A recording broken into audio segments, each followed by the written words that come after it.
Hello, everybody. My name is JJ Hardy. So I own a company called Victory Leadership Coaching, and I know he introduced the group and said we're all from around here, but I actually live in Amana, Iowa. So I had to drive a couple hours to get here today, but I'm happy to come here today because I'm going to talk about something that's a little bit difficult for a lot of entrepreneurs, and it's about self-reflection. So my presentation today is called Ownership and Self-Mastery, and basically, this is going to be going over a lot of the stuff that accepting, all responsibility for what we do and all that sort of stuff. It's a leadership presentation.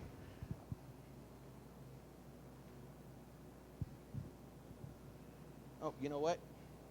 I didn't tell you about myself.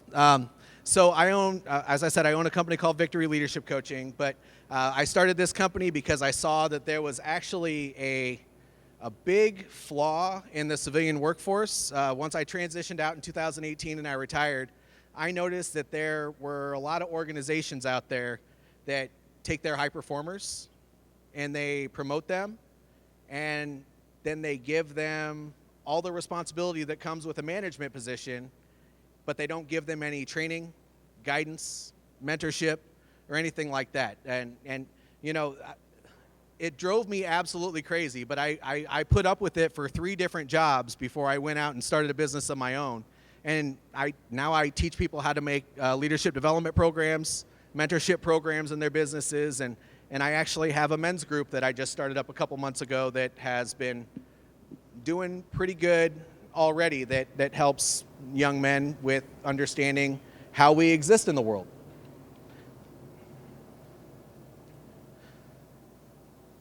So how many people know how many people would like to say, when somebody says taking ownership, I'd like to know what you guys think that is. Would anybody like to share what they think that is? Go ahead.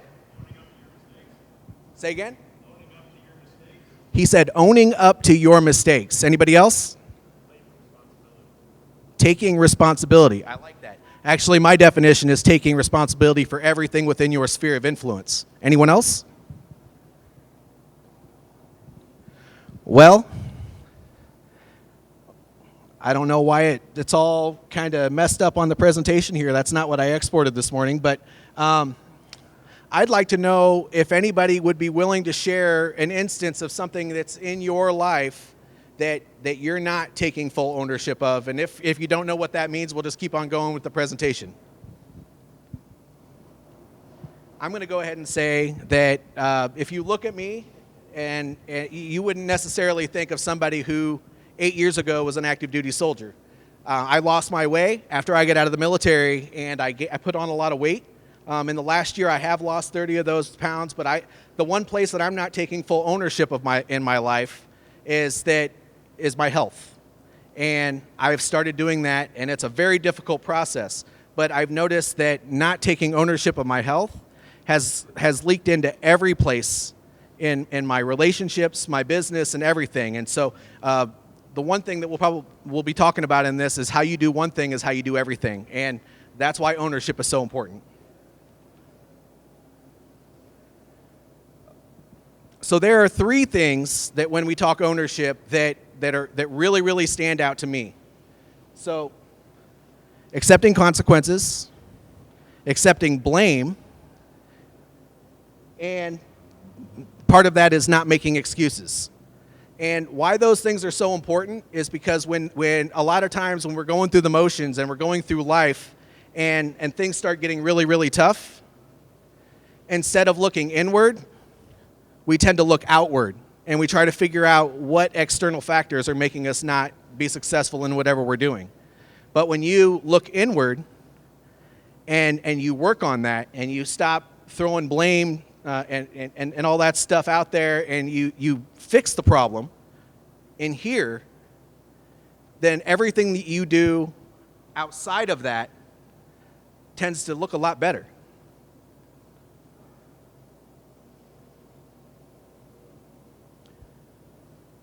So here are some telltale signs that you can run into, and I'll read directly off the slides for this one. I hate doing that, but I have to. So you always explain rather than decide. Anybody fall guilty to that? You shift blame when things go wrong. So instead of looking at what you can do differently, you say, well, nobody wants my services. Or nobody cares about what I'm doing, so why would I go out there and try to keep marketing this? I should just go back to work. Whatever the case may be. When instead of that, how many more problems could you solve if you looked inward and figured out what else you could do differently to go out into the world and market your services or build relationships, or if you have a team that's working for you, maybe build a little bit of trust with that team and your organization will work a little bit better. Another one is you wait for someone else to fix it. How many times have you been working for another organization and there's a big problem and everyone kind of just starts pointing fingers everywhere?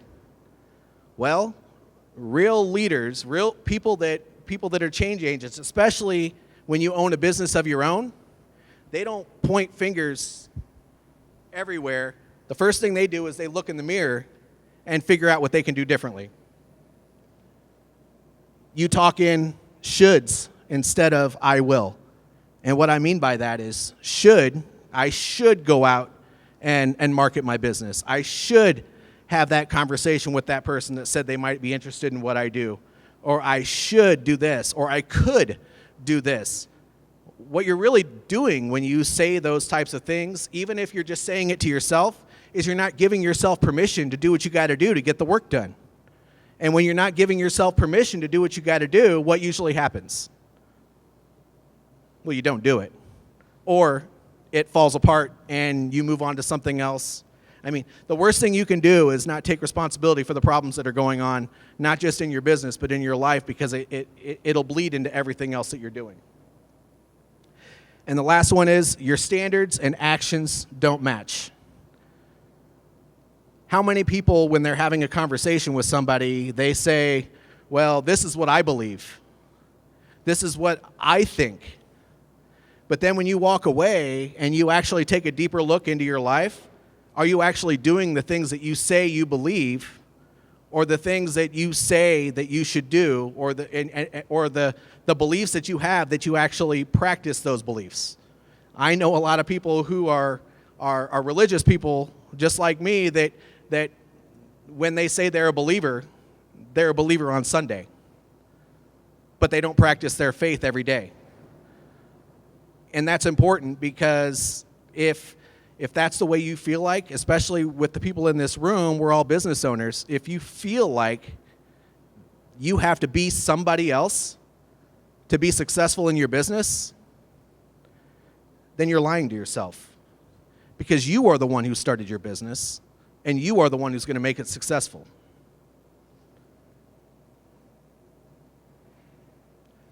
Now, self-mastery. This is the inward-looking thing. So ownership is taking responsibility for everything within your sphere of influence, and self-mastery is practicing that every day, so that taking that ownership becomes easy when it's time to do so. It's the resilience building. It's the telling yourself the truth all the time. Because if you're not doing that, then taking responsibility for your actions and doing the right thing all the time is going to be so much easier or harder, something like that. Self-mastery is self-respect in action. It's an internal engine for external leadership, most evident when no one is watching. And that's the most important thing, is to be who you are, not who you think you should be when nobody's watching. And if you want to be somebody else, then making sure you're taking action to be that version of yourself that's going to make you do what you need to do. This is what I feel the three pillars of ownership are. So mental discipline. We all have thought loops. When everyone in this room, I guarantee, if you're a business owner, you go through times where you've been marketing yourself and it doesn't work, where you've been doing something and it doesn't work. And so you, instead of fixing the problem, you get discouraged, and the first thing you tell yourself is that you're not good enough. When you tell yourself you're not good enough, then you start questioning yourself, and it turns in that's kind of a thought loop where you just go back and forth, and it turns self-destructive. When you're taking ownership, you don't do that. You say, well, that didn't work, but what did? And I'm going to go over a couple things here in the future slides that can help you with that. Emotional regulation. How many times have you been having a conversation with somebody that is having a hard time with what they're doing, and as soon as things don't go their way, they get really, really upset about it? Or maybe you're the one that does that. Sometimes I do that. I think we all do that. Getting upset instead of solving the problem, which, as we all know, does absolutely nothing. Wait till you're calm, have that conversation with the real conversation with yourself, and solve it with a level head. That's what always works. Nothing has ever been solved with somebody who gets deep into their emotion when they're trying to solve problems. Oh. And behavioral consistency. This is a big one for business owners. If you're telling somebody you're going to do something, you do it. If you don't do it, I mean, this is a no like trust thing when you're a business owner. So chances are, if you're just starting out, or if you're a solopreneur, or whatever the case may be, people aren't necessarily buying what you're selling, they're buying you. So if you are not the one who's delivering, then you are not going to have much of a business, because that's the reputation you're building for yourself. So what that really means is that doesn't mean you shouldn't go tell somebody that you're going to do something. That means that you be realistic with yourself, that you end up being realistic with yourself, and only make promises that you can keep. Don't let your mouth write a check that you can't cash, because that's bad. But don't do that to yourself either. Don't tell yourself that you're capable of more and then not be able to deliver that thing when it comes up.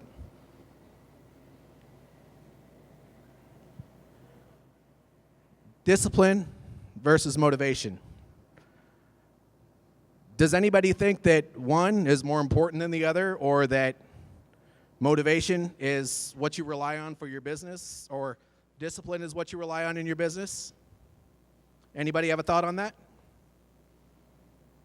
Yeah? What's up? Motivation. Okay. So you think motivation's important? It can be.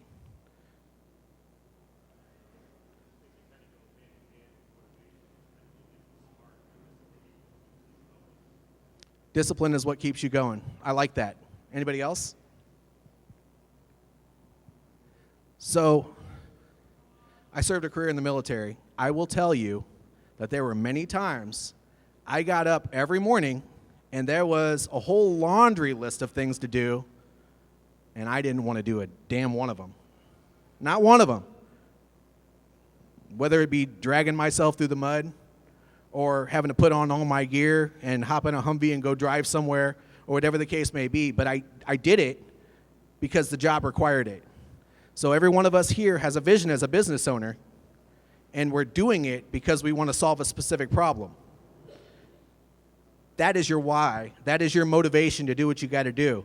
What I will tell you, I've only been in business for myself for 3.5 years, but it's true of me, and I think it's been true to everyone else that I've talked to in business, that if you want your business to thrive, you have to remember that why every once in a while. And if you fall short on that why, and you want your business to thrive, then the motivation doesn't matter anymore, because your discipline's going to get you the rest of the way. You have to do the work that needs to be done so that you can make that money in your business, or you can serve your clients, or you can make that money, or you can help the people, because I think most people that start, especially in service businesses, we're in it to help people. That's what I'm doing it for. I'm sure most businesses, they have a reason, and it's usually people-based why they started their business in the first place. Bottom line, I definitely think discipline gets you the rest of the way. Motivation's only a small part of it. It's the reason you're doing what you're doing, and you need to leverage that. So I agree with you as well. I think that it's good to be motivated, but what do you do when the motivation falls short? You still got to pick up your feet and do the work.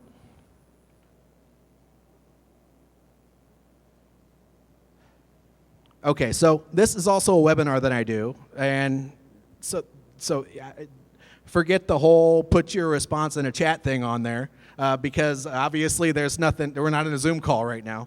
But what's one area where your actions and standards don't match? Sometimes I get a lot of responses, sometimes I get absolutely none. Does anybody want to share that? Anybody? So I've already shared mine. I gained a ton of weight when I got out of the military because my motivation for getting up at 5 o'clock in the morning went away because I retired and I didn't feel like I had to do that anymore. The military is not going to make me get up early in the morning and do that crap that I hate doing every doggone day. No. So over the years, I got lazy. Then I'm like, you know what? I can eat whatever I want. So I started getting big. And it wasn't until my health was on the decline that I started putting an emphasis back on fitness. And I'm slowly getting there. But I tell you what, it's a lifestyle thing. And just like anything else, in your business, anything else, if you want something to work for you, it's a choice. Once you make the choice, you follow through with it. And 30 pounds in a year isn't much, but that's what I did last year. But one thing I am consistent with is my business. And I think that all of us should reflect on that. We're not going to want to do this stuff every day, but we got to do it. If we want our business to thrive, we got to show up to things like this. If we learn something in a presentation that a speaker is telling us, whether it's me or somebody else, don't just say, that's a great idea. I should do that at some point. No, take action on it. Maybe find a person that you talk to at a networking event that had a good idea and say, tell me more about that. Take actionable steps every day to make your stuff work. That's the only way it's going to happen. Okay, so here is one thing that the military taught me, and I know not everybody wants to hear about the military all the time, but I tell you what, this was one good tool that I use for everything that helps me understand whether I'm doing the right thing or doing the wrong thing. It's a personal AAR. They call that an after-action review. The next slide goes in deep with that. But it's basically, it's like a debrief. So when you do a major action, you debrief yourself. And I'll tell you more about that in the next slide. So a part of that AAR is tracking your wins. Trigger response mapping. Business is hard. If something is triggering you and making you not do certain things, there's going to be a certain point where either you hire that out or you consider whether or not this is for you. But if you focus on those things and you work on those things, triggers can actually get better. You can work on things that trigger you, and if you have conversations about it, you're open with people about it, and you talk about the things that are bothering you in your business, and you work on those things, they won't trigger you anymore. As a matter of fact, you'll build resiliency, and you'll learn to work through things. And of course, micro commitments. So I make myself a daily list. It's something that works very well, and it actually helps me hold myself accountable. But I'm not saying that everybody, who gives a dog on what I do? I mean, if they're making micro commitments every day, every week, every month in your business is really going to help you be successful. Now the AAR. What went right? What went wrong? What can I sustain? What can I improve? And I don't just do that for conversations like this. I do that for almost every new thing that I do in my business. I know I don't use ChatGPT to do it, even though I know a lot of us like to have conversations with our robot. And when you do this self-reflection, it helps you understand why you're not doing well. So if you, like for today, I'm probably gonna go in my car before I even, start it up and drive back to Amana. I'm gonna go to my notebook and write down the things that went right for this presentation. I mean, I've had some engagement. I also didn't have engagement. But why is that? I'm gonna actually personally reflect on those things. Why? Because the next presentation I do, I want it to be better. And so maybe you have a sales conversation with somebody and it doesn't go well and you didn't get the sale. And maybe you'll say, shit, that sucked, I'll do better next time. But what are you gonna do better next time? What went right? What went wrong?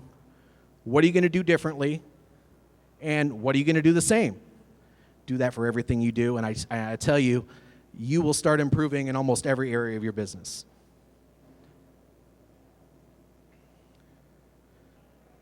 This is another question I usually have people put the answer to in the chat. But what behavior can you start tomorrow that will help you improve your ownership? Is there one? Are there any ideas in the group here that somebody would have? You don't have to name a specific type of thing that you're trying to improve, but what are some actions that you think would help you improve your ownership? Not hitting snooze. So getting out of bed and getting your day started when you're supposed to, not when your brain tells you it's time to get up. I like it. Anything else? Yes.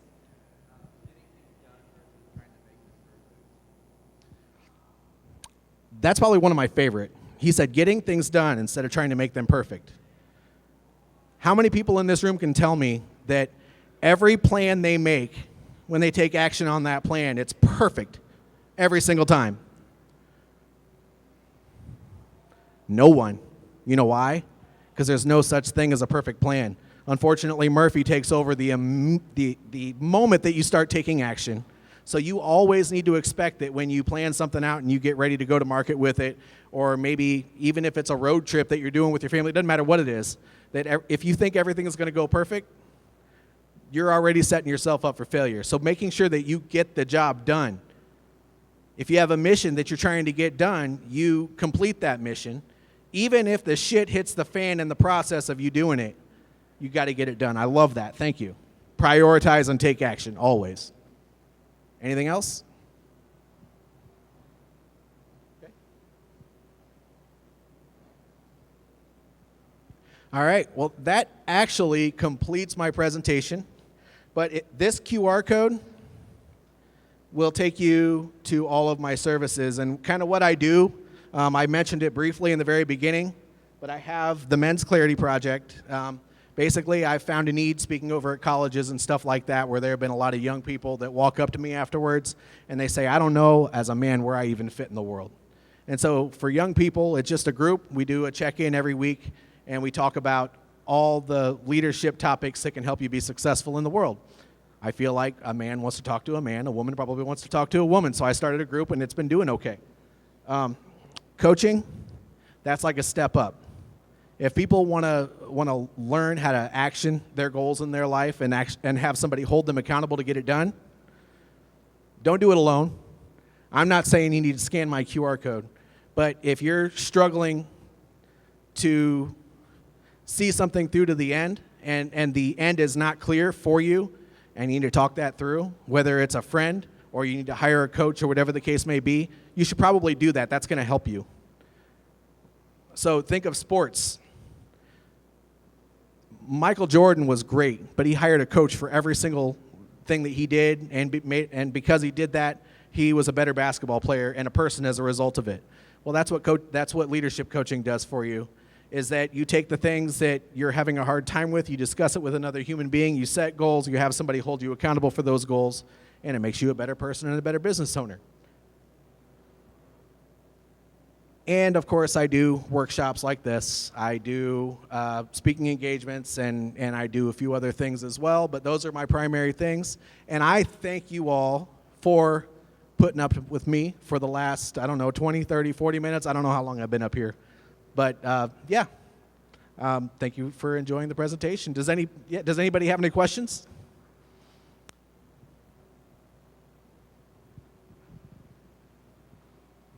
No? Okay, thank you guys for putting up with me. Great job.